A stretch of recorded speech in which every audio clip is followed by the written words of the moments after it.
Problemnya, saya tanya menurut Anda siapa?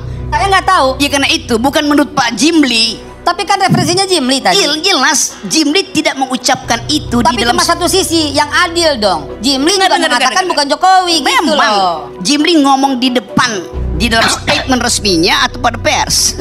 Resmi. Iya, di mana? Dua-duanya resmi. Di mana ditulisan di situ di dalam keputusan Jimli disebutkan? Cobalah. Memang ada. Gali informasi sebanyak mungkin dulu. Do not jump to the conclusion. Do not jump to the imagination. Kumpulkan dulu data semua, Bang Rocky.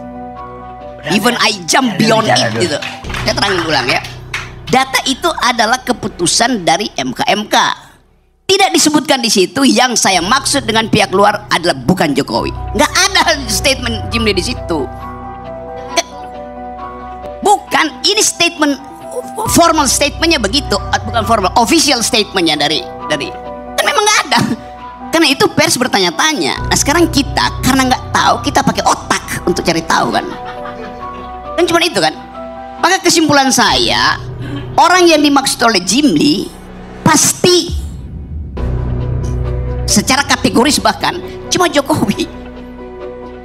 Ya itu kan itu hasil reasoning bukan imajinasi.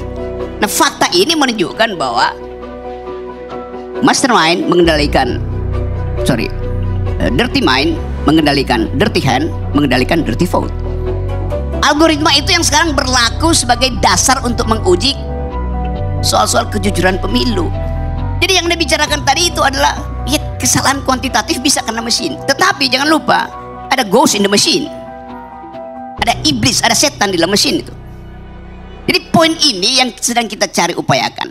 Kalau sekedar dasar evaluasi teknis disuruh aja dibongkar itu KPU, ya mungkin ya nggak ada kecurangan. Tetapi dari awal kecurangan itu dimulai oleh ambisi presiden. Dan dia baca itu, dia bilang ya memang curang tuh. Kenapa curang? Ya itu yang sudah dibicarakan tuh apa namanya MK segala macam. Jadi sebetulnya kecurangan itu melekat jadi paradigma, bahkan jadi ingatan semua orang itu.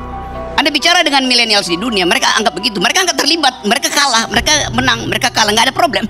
Tetapi soalnya adalah imajinasi orang tentang kecurangan itu sudah mendahului semua usaha untuk membenarkan. Itu Bang, saya nggak mau masuk ke sana Bang, karena apa? Bukan, Bang? Kenapa nggak mau masuk di situ? Bicara imajinasi, maka imajinasi orang akan berbeda-beda. Saya akan masuk kepada fakta. Saya nggak mau berbicara imajinasi. Saya tidak mau masuk kepada skema pemikiran yang Abang berikan. Nggak usah masuk di situ. Karena diskusinya buat saya bukan soal imajinasi. Jangan masuk di situ. Gini. Bahayanya soal imajinasi itu adalah banyaknya dugaan-dugaan dan asumsi-asumsi, sementara realita yang terjadi di lapangan tidak seperti itu. Kalau saya nih Bang ya, bicara mengenai kenapa 02 menang. Kalau saya meruntut saja kepada temuan-temuan dari survei yang memang menunjukkan bahwa dukungan mayoritas masyarakat itu kepada 02 gitu. Kalau hasilnya nanti kemudian ternyata 02 menang, bukan karena curang, tapi karena memang rakyat ya memilih 02 gitu Bang. Nah itulah yang menjadi problem.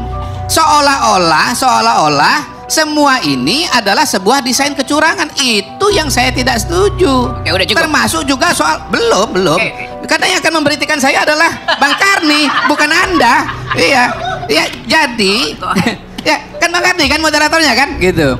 Jadi semua ini adalah suatu proses, dan saya bisa mengatakan dengan temuan-temuan survei yang dilakukan oleh berbagai macam lembaga yang sudah punya track record, kita bisa lihat bagaimana pola dukungan kepada 02 itu terus meningkat dan akhirnya menang gitu loh. Jangan sampai buruk muka cermin dibelah. Itu yang terjadi pada hari ini, buruk muka cermin dibelah.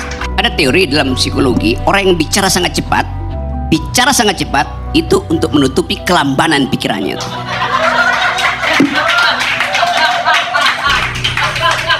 Ada teori dalam psikologi bahwa orang yang berpikir sangat cepat adalah orang yang berpikir sangat cepat, dan mengatakan bahwa itu adalah sebaliknya adalah orang yang berpikir lambat karena dia nggak bisa mengikuti kecepatan pikirannya. Baik. Saya sarjana psikologi, saya nggak tahu Loki. Baik. Hanya untuk mereka berdua, Saya ngerti itu. Anda ada berdua, ada 3 orang tipe. Yang pertama visual, kedua auditori, ketiga kinestetis. Visual selalu berbicara cepat sekali. Mengapa? Karena dia berusaha menerjemahkan apa yang ada dalam pikirannya. Kalau Pak Bang Rocky bilang seperti itu, maka B.J. Habibie almarhum orang yang sangat bicara cepat karena dia visual. Betul. Kalau dia betul, berarti beliau, bukan saya membelanya, tapi beliau bukan orang yang lambat pikirannya, tapi beliau memang orang bertipe visual. Itu sebabnya dia ada dalam lembaga survei, dia visual. Sebetulnya 800 TPS itu bohong. Yang benar 1 TPS yang sudah dicoblos oleh Jokowi, itu TPS yang ada di Mahkamah Konstitusi. Gak bisa dong Bang. Apapun keputusan MK, ya, proses keputusan final pemilu itu ada di tangan 205 juta pemilih, 820 juta TPS. Saya mau main Gak imajinasi. bisa Abang menariknya ke sana. Itu sesat pikir itu Bang namanya Bang. Yes, itu imajinasi orang begitu. Ya, sebetulnya itu, Bang. Makanya saya nggak mau ikut imajinasi Abang karena imajinasi Abang tuh sesat. Ya kita harus bicara fakta, jangan bicara imajinasi. Saya ngerti iya. gini ya. Seluruh imajinasi saya menyesatkan dan semua orang akan tersesat di jalan yang benar. Kecurangan itu di mana sebetulnya? Ada kecurangan kuantitatif, ada kecurangan kualitatif. Saya bicara soal kecurangan kualitatif yang dimulai dari Mahkamah Konstitusi. Kan standarnya di situ kita. Jadi yang kita bicarakan tadi adalah soal dirty vote. Di belakang dirty vote ada dirty hand yang dituduhkan pada KPU tuh. Dia ada dirty hand. Dirty hand siapa? Dirty hand dari dirty mind. Kan begitu kan? Siapa itu dirty mind? Ya pasti dia mastermind. Sekarang kita tanya, siapa itu mastermind? Tanya pada Jim Lee. Saya terangin. Jim Lee bilang, Ketua Mahkamah Konstitusi mengizinkan dirinya diintervensi oleh pihak luar. Itu yang disebut sebagai pelanggaran etis. Dan dihukum Ketua Mahkamah Konstitusi berdasarkan prinsip tadi. Jim Lee. Jim Lee gak pernah sebut siapa pihak luar itu. Sekarang yuristik saya bekerja itu. Metodologi yuristik saya bekerja. Kalau begitu Ketua Mahkamah Konstitusi diintervensi oleh Sujiwo Tejo, nggak mungkin. Diintervensi oleh Babe Haikal, nggak mungkin. Apalagi oleh Kodari, mungkin. Nggak mungkin. Konsultan.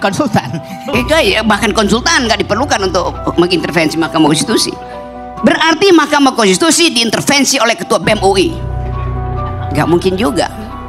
Diintervensi oleh tukang bakso di depan Mahkamah Konstitusi, nggak mungkin juga. Karena Ilyas nggak ada.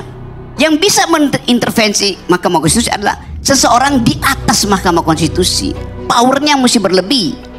Nah, power Jokowi itu bukan saja berlebih, tetapi membanjiri Mahkamah Konstitusi. Karena dia punya power sebagai presiden, yang punya hak untuk menentukan hakim-hakim MK. Kan ada jatah presiden kan. Dan dia punya power sebagai atasan moral dari Ketua Mahkamah Konstitusi. Saya bayangkan, saya pakai imajinasi sebagai hal yang biasa dalam metodologi itu. Yuristik artinya peralatan yang mesti kita pakai sebelum ada peralatan yang diresmikan oleh ilmu pengetahuan tuh. Ya pakai yuristik itu. Kalian yuk belajar 5. Saya belajar 5 di 5 fakultas. Saya belajar pertama fakultas teknik. Belajar kedua jurusan hubungan internasional. Belajar ketiga hukum. Belajar keempat ekonomi. Belajar kelima filosofi itu. Oke. Benar. Tapi dari 5 itu 4 DO. Maksudnya fakultasnya saya DO-in karena saya udah anggap pinter tuh. Saya terangin dulu ya. Oke, saya belajar statistik teknik, statistik matematik. Lalu saya belajar statistik sosial. Kemudian saya belajar statistik dalam filosofi namanya heuristik. Hermeneutic of suspicion itu.